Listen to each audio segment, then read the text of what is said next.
Shalom. First and foremost, above all things, I want to give all praises and honor and glory that's definitely due to Yahawah Bahashem Yahawashi Bahashem Rakak Radash. I want to give a special double honors to our elders and apostles on down at Great Millstone for teaching us this truth.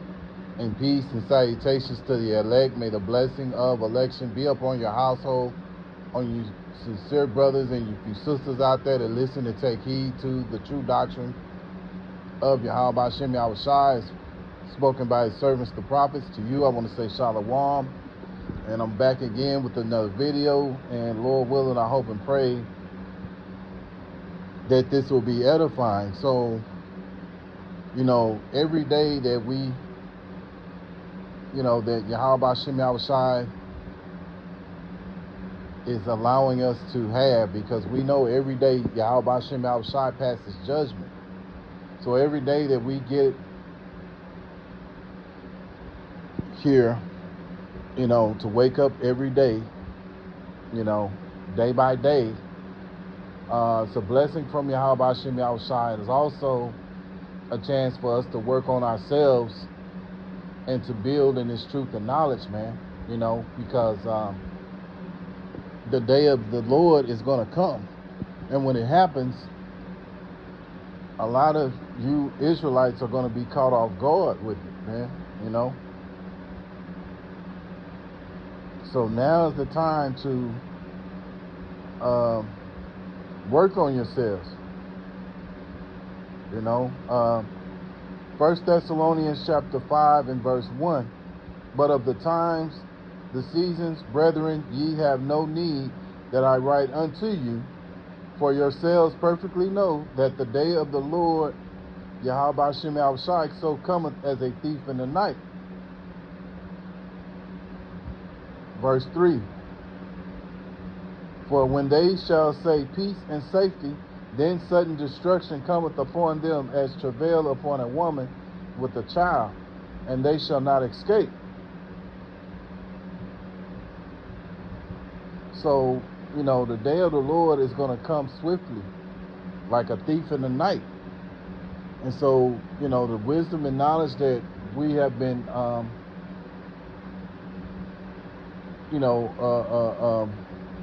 been learning, that's what's going to get us through it. And of course, you have to be of the elect.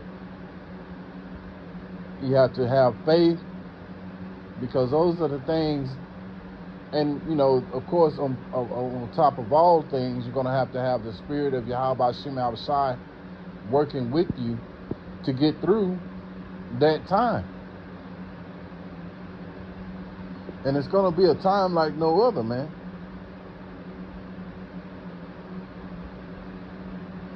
So let's move along. Let's go to something else here. Joel chapter 2, and I'll start here in verse 1. Blow ye the trumpet of Zion, and sound an alarm in my holy mountain. Let all the inhabitants of the land tremble. For the day of the Lord cometh, for it is nigh at hand. Yes, so the Lord's day is coming, and it's at hand. And when it comes, verse 2 describes it. A day of darkness and of gloominess.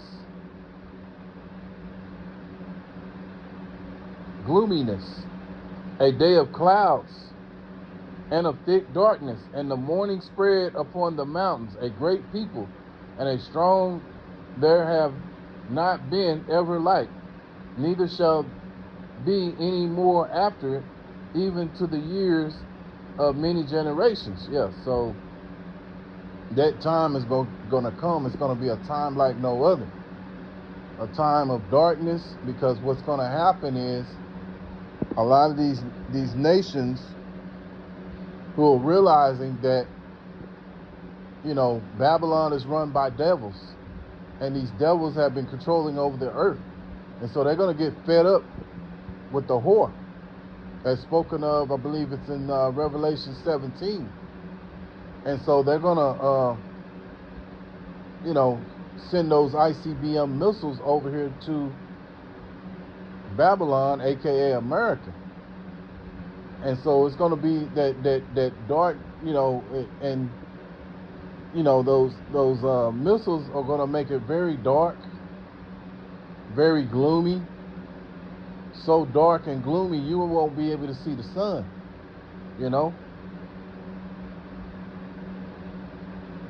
And again, it's going to be a time like no other, man. So this ought to, because this ought to put fear in you to understand that Yahawah Bahashem Yahawashi is against this place, and he's going to put the spirit on these other nations to turn against Babylon.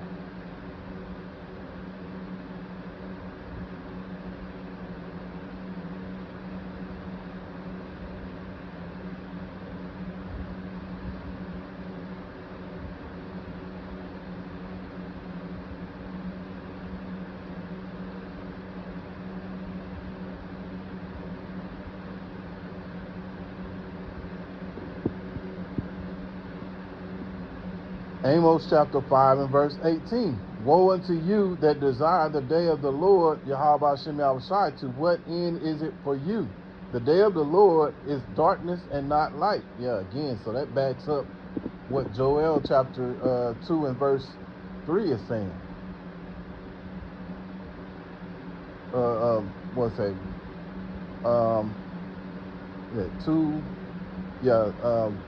Chapter 2, verse 2 and 3.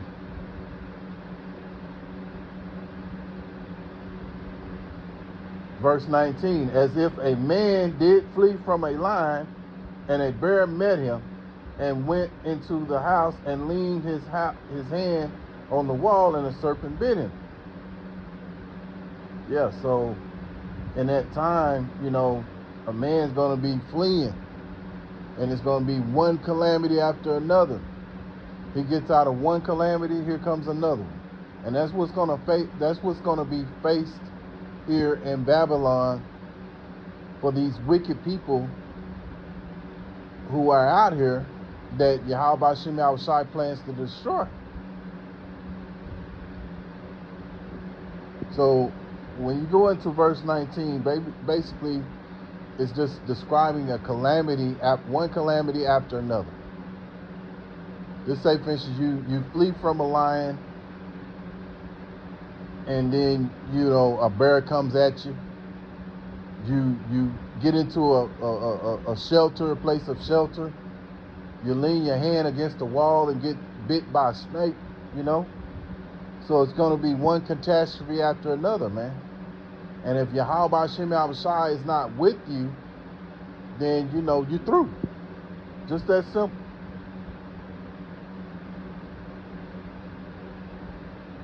Verse 20, shall not the day of the Lord be darkness and not light, even very dark, and the brightness in it?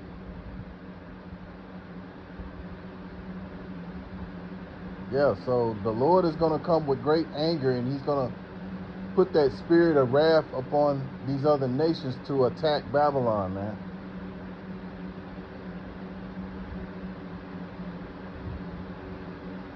And that's what we're looking forward to, because at the end of the day, this man has, he has been deceitful, very proud, very prideful, and, he's put that same spirit on the Israelites, as well as these other nations, that same spirit. And so now he has to be taken down, man. And he has to be taken out of rulership because he's not fit to rule. We can see the evidence of that. You go over there and make war with a country that's not doing nothing to you. You pollute the skies. You pollute the water. You pollute the food. You add additives in the food that are not necessary. You tell people that you can't have a garden. Because really what you want total control. You want everyone, in particular the Israelites, to come to you for all the want of all things, because you want to be like the Most High, man. But we know that you could never be like the Most High, because it was Yahawah Bahashem Yahawashi that puts you in power to be able to do the wicked things that you're doing. So now the Lord is fed up with you, and now he's going to take you out of power, man. Obadiah chapter 1 and verse 3. The pride of thy heart have deceived thee, thou that dwellest in the cliffs of the rock. This is talking about Esau, Edom, whose habitation is high, and saith in his heart, who shall bring me down to the ground? And that's the mindset of these wicked elite of Esau, Edom. They're in that same mindset. And the thing about it, your everyday Edomite, although he feels defeated, he feels the same way. Verse 4, though thou exalt thyself as an eagle, and though thou set thy nest among the stars, thence will I bring thee down, saith the Lord Yahawah Bahashem Yahawashi. Yeah, so even though he exalts himself, and a perfect example of it is this President Donald J. Trump. He exalts himself all the time, you know. But so how much more with those who are telling him, you know, who is giving him his you know, who's giving him the instructions to lead. You know, how much more with those people? So the Lord's got to take that pride out of these people, man, and bring them low. So I'm going to close out with Isaiah chapter 2 and verse 12.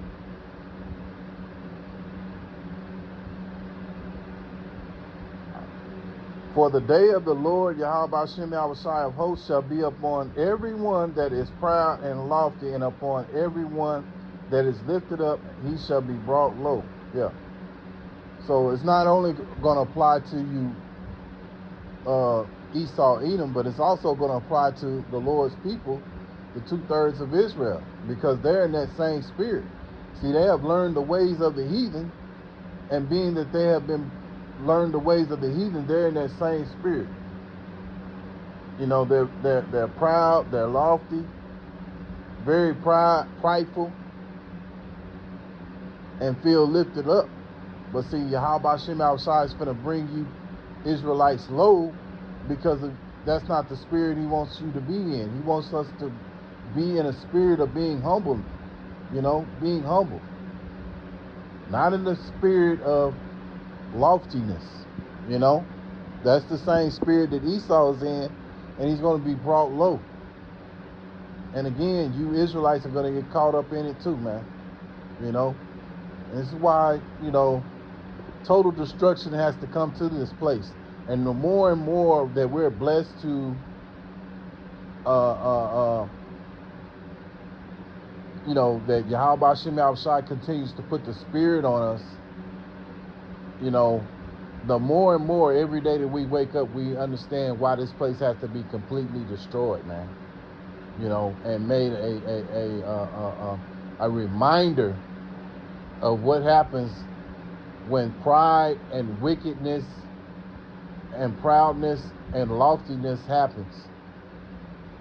You know, a reminder of what the reward is when you're in that spirit, man.